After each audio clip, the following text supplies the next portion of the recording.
Assalamualaikum warahmatullahi wabarakatuh. Puji syukur kepada Allah Subhanahu wa taala yang telah melimpahkan rahmatnya kepada saya sehingga sampai detik ini saya masih berkesempatan untuk berbagi cerita dengan teman-teman semua.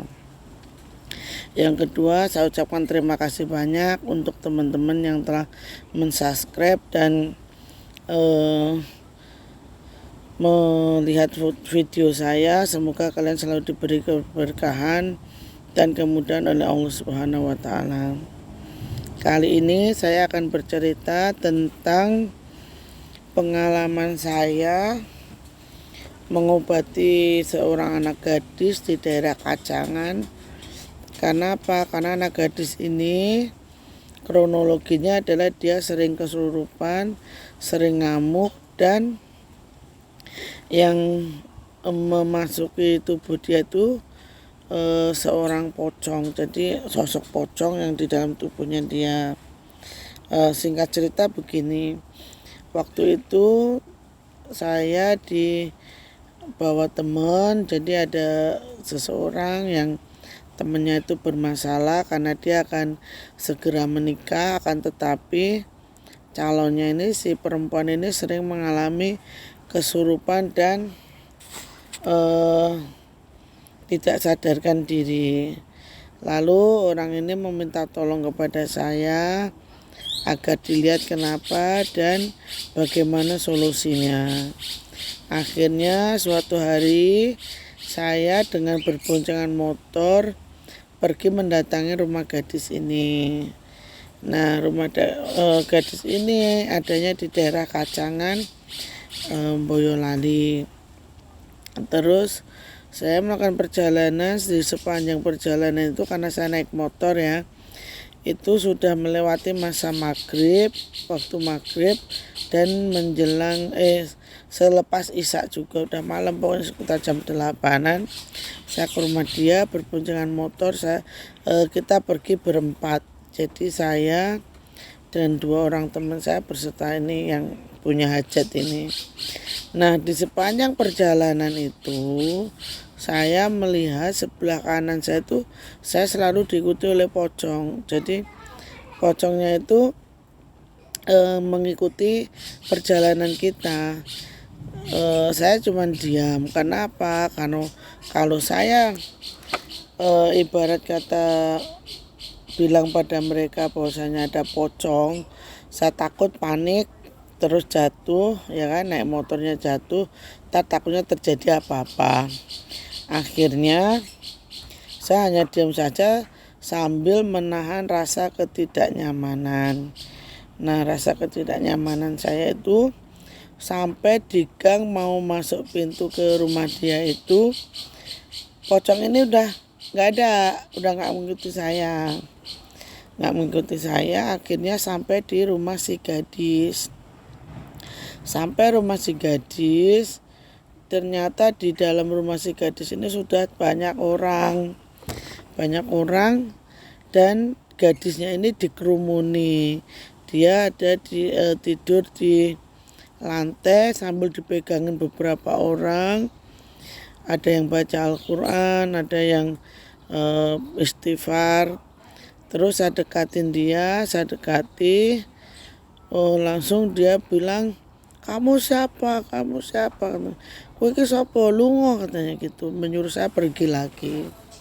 Tetapi berhubung di situ saya udah niat nilai ta'ala untuk menolong, saya dekati dia.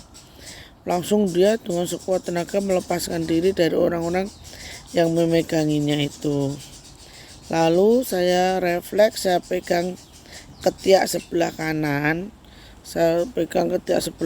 Dia langsung menjerit-jerit kesakitan. Katanya, ampun, lepaskan saya. Nah, di situ itu jadi saya berhasil berkomunikasi dengan sosok yang di dalam tubuh anak ini. Jadi sosok ini adalah sosok pocong. Nah, penunggu sendang di daerah situ. Katanya dulu itu ada sendang di daerah situ. Nah, kebetulan bapaknya si anak gadis ini yang motongin kayu. Jadi itu ada kayu beringin dipotong sama bapaknya dan teman-temannya. Jadi niatnya tuh mau diperunggeli pangkasin gitu loh. Nah di situ itu akhirnya dia merasa terganggu. Setiap malam sebenarnya dia sudah mengganggu warga di situ dengan ada suara kayak ledakan di genteng, ada kayak angin kayak gitu.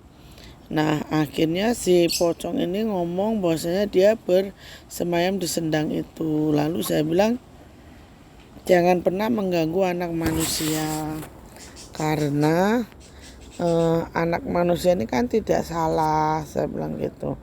Mereka juga tidak tahu kamu berada di situ. Kalau dia tahu kamu ada di situ, maka dia tidak akan menebang rumahmu sembarangan. Akhirnya setelah perdebatan, saya meminta dia untuk meninggalkan raga anak ini, karena saya bilang anak ini tidak kuat raganya, kasihan karena dia harus menjalani kehidupannya untuk berumah tangga.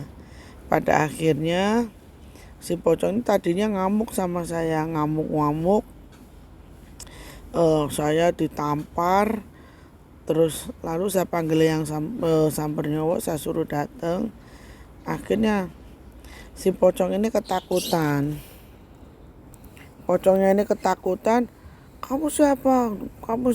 Ya saya tahu kamu raja, katanya gitu. Nah setelah itu saya bilang, kamu kalau tidak mau pergi dari tubuh anak ini, maka saya akan meminta Pangeran Sambernyawa untuk membawamu, saya bilang begitu. Terus akhirnya dia dengan ketakutannya ngomong, saya akan pergi dari tubuh anak ini, akan tetapi ada syaratnya.